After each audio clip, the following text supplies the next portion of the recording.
उपचुनावों को लेकर सरसरियां तेज हो रही है, सियासत तेज हो रही है। इसी बीच हनुमान बेनीवाल का बाड़मेर का दौरा भी चर्चाओं का विषय बन रहा है। अब बाड़मेर में हनुमान बेनीवाल जा रहे हैं, किस उद्देश्य से ये तो सभी को पता है, लेकिन इसके बाद जो सवाल खड़ा होता है वो ये है कि क्या हनुमान बेनीवाल कोई नया उम्मीदवार बाड़मेर में अब ढूंढने वाले हैं, पैदा करने वाले हैं। सब कुछ आपको बताएंगे डिटेल में इस वीडियो में, इसलिए बने रहेगा आखिर तक हमारे साथ। नमस्कार, मैं हूं चेतना शर्मा। आप देखना शुरू कर चुके हैं संवाद भारत का, भारत के लिए। और इस मुद्दे पर बातचीत करने के लिए मेरे साथ मौजूद हैं हमारे editor in chief Varun Bhansali ji. Varun sir, जिस तरीके से ये बाड़मेर का दौरा और हनुमान बेनीवाल काफी ज्यादा छाए हुए हैं तमाम सारे सोशल मीडिया से लेकर सियासी गलियारों तक, अब बाड़मेर से जो हनुमान बेनीवाल को धोखा मिला उम्मीदवार के जरिए, तो क्या अब आगे हनुमान बेनीवाल की प्लानिंग हो सकती है इस बाड़मेर दौरे को करने के पीछे?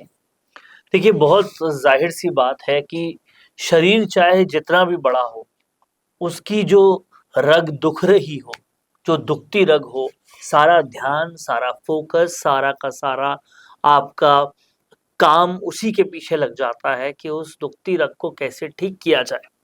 ठीक वैसे ही हनुमान बेनीवाल की, आरएलपी की, हनुमान बेनीवाल की सियासत की, उनकी टोटल पॉलिटिक्स की आज की डेट में अगर कोई सबसे बड़ी दुखती रग है तो वो बाड़मेर है।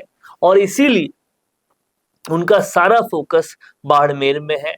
एक तो उम्मीदवार को ले जाना, आरएलपी का विस्तार के सारे चांसेस खत्म कर देना। वो आरएलपी जिसको खिलसर से आगे सोचा ही बाड़मेर में जाता था, उस आरएलपी के दूसरे पूरे छोर को खत्म कर देना। वो आरएलपी जो सोच रही थी कि हनुमान बेनीवाल अगर सांसद बन जाते हैं तो एक कैंडिडेट है जो विधायक रह जाएगा, कम से कम उम्मीदवार तो रह जाएगा, और फिर बाद में जब उपचुनाव होंगे तो एक और को बना देंगे, चाहे नारायण बने चाहे कनिका बने, एक को और बना देंगे। ये सोच के साथ जो हनुमान बेनीवाल चल रहे थे, उनकी पीठ पे छुरा घोंपा गया, उनके साथ धोखे की पराकाष्ठा की गई।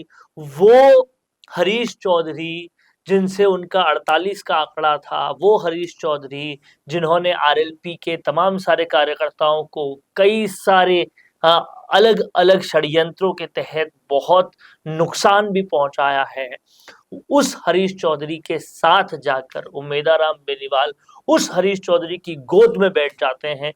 इससे ज्यादा दुखद और इससे ज्यादा क्या कह सकते हैं, जो जख्म दिए हैं, जिसने जख्मों पर जो मिर्ची छिड़कने वाला काम है, वो हनुमान बेनीवाल के साथ और किसी ने नहीं किया।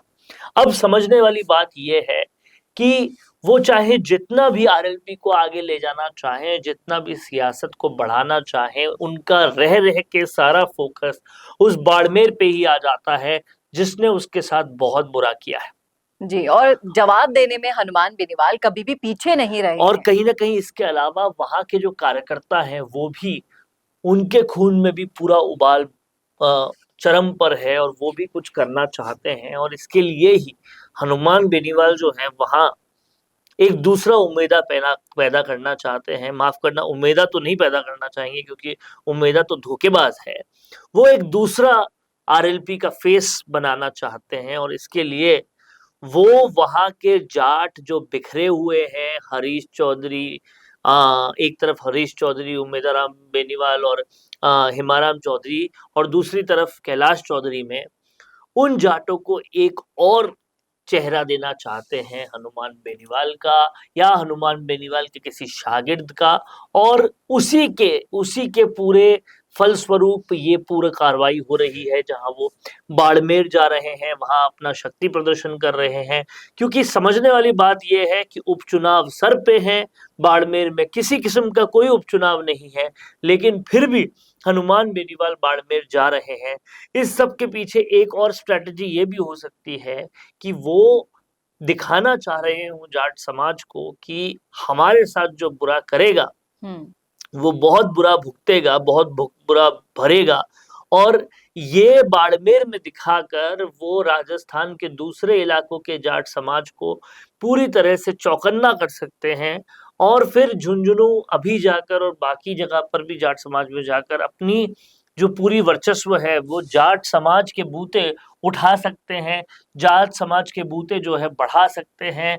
और उनका दूसरा फोकस इसीलिए शायद छात्र संघ चुनावों पे भी है, क्योंकि वो एक नई खेप को भी आरएलपी में लाना चाहते हैं और वो भी जाट समाज की खेप को लाना चाहते हैं, जिससे राजस्थान में उनका वर्चस्व बढ़े, और उसी के लिए वो काम कर रहे हैं। लेकिन जिस तरीके से उमेदाराम बेनीवाल हो या फिर रेवतराम डांगा का भी अभी इन दिनों हनुमान बेनीवाल से नोक झोंक और बहसबाजी बयानबाजी का दौर चल रहा है, और जिस तरीके से बेनीवाल का एक बयान सामने आया, उन्होंने साफ साफ कहा कि रेवतराम डांगा को भूलना नहीं चाहिए कि उन्हें ट्रेनिंग तो आरएलपी से ही मिली है। लेकिन क्या आपको नहीं लगता कि आरएलपी एक ऐसी टीम बन गई है जहां से ट्रेंड होकर लोग दूसरी पार्टियों में चले जाते हैं? वैसे तो ये सबसे बड़ी टीस है ही हनुमान बेनीवाल की कि हमारे यहाँ से लोग आके सीखते हैं और दूसरी जगह चले जाते हैं।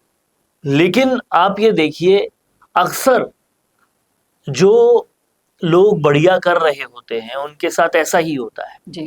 कि उनके यहाँ से सीख कर मौका परस्त लोग चले जाते हैं, लेकिन वो ये भूल जाते हैं कि जंगल में शेर तो एक ही होगा जी। उस शेर का कोई रेप्लिका नहीं बन सकता, फिर चाहे गीदड़ और कुत्ते कितने भी पाल लिए जाए। और यही हनुमान बेनीवाल दर्शाना, दिखाना, बताना और जताना भी चाहते हैं कि चाहे शेर को जख्मी किया हो, लेकिन जख्मी शेर कुछ देर शांत बैठकर जब फिर से अटैक करता है तो वो फिर धराशाही ही कर देता है।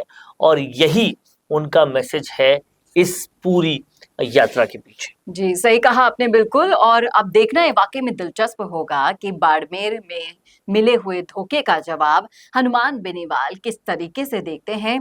अब आने वाला सितंबर अपने साथ और कितनी सियासतों को लेकर आएगा, कितनी चर्चाओं को लेकर आएगा, ये तो आने वाला वक्त बताएगा। लेकिन आप जरूर बताइएगा कि आप भी हनुमान बेनीवाल का साथ दे रहे हैं इस मुहिम में। बाड़मेर वाली मुहिम के बारे में आपका क्या सोचना है और इस मुद्दे पर आपकी क्या राय है, लिखिएगा जरूर कमेंट बॉक्स में। कैसा लगा वीडियो बताना न भूलेगा, और ऐसे और वीडियोस के लिए देखते रहिए संवाद भारत का, भारत के लिए। नमस्कार। I will be the vibrant spokesperson bringing your message to life. Hello and welcome to MyGig. I can be your first go-to spokesperson for all kind of promotional videos, and I'm thrilled to be your voice. I can be your storyteller or your brand face that brings your message to life. With a background in acting and modeling, I can play different roles or take up any character that syncs with your requirement and bring authenticity to your video. From script writing to shooting in a natural background or on green screen, from premium edit to timely delivery, I am here to help you out in everything. My video characters can connect with your audience and instantly to convey your messages effectively and to leave a lasting impression. So do not wait anymore. Order now and reach out to me on Fiverr and feel free to ask anything before ordering. Thank you.